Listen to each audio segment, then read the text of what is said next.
Some đách bùa bò thập đây hôn mà nét Campuchia mình bản ai cập hiệp lừa kịch prong prieng nam môi đại đừngធ្វើឲ្យបាត់បង់ដែនអធិបតេយ្យភាពនិងបូរណភាពទឹកដីស្របច្បាប់របស់កម្ពុជាទេ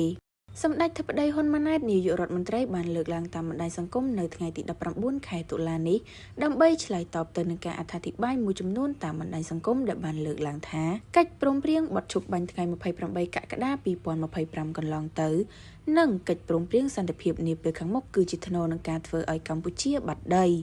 សម្ដេចធិបតីហ៊ុនម៉ាណែតបានថ្លែងយ៉ាងដូចនេះថាខ្ញុំសូមបញ្ជាក់ជូនបងប្អូនជនរួមជាតិដោយសង្ខេបថាកិច្ចព្រមព្រៀងបទឈប់បាញ់28កក្កដា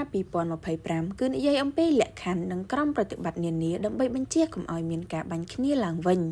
កិច្ចព្រមព្រៀងសន្តិភាពដែលក្រុងធ្វើនៅពេលខាងមុខ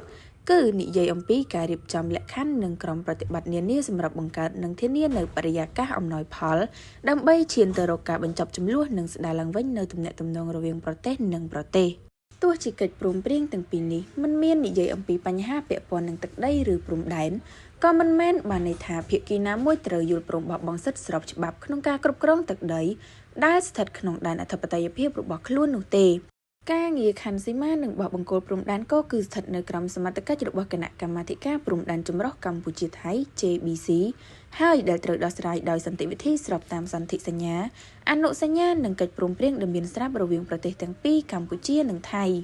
សរុបដោយខ្លីខ្ញុំសូមបញ្ជាក់ជូនបងប្អូនជនរួមជាតិថា 1. កម្ពុជាមិនបានឯកភាពលើកិច្ចព្រមព្រៀងណាមួយដោយរាប់ទាំងកិច្ចព្រមព្រៀងបទឈប់បាញ់ថ្ងៃ28កក្កដា2025និងកិច្ចព្រមព្រៀងសន្តិភាពដែលក្រុងចុះហត្ថលេខានៅពេលខាងមុខដែលនឹងធ្វើឲ្យបាត់បង់ដែនអធិបតេយ្យភាពនិងបូរណភាពទឹកដីស្របច្បាប់របស់កម្ពុជាទេ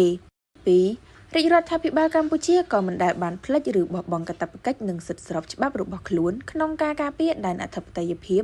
និងបូរណភាពទឹកដីកម្ពុជាដែរ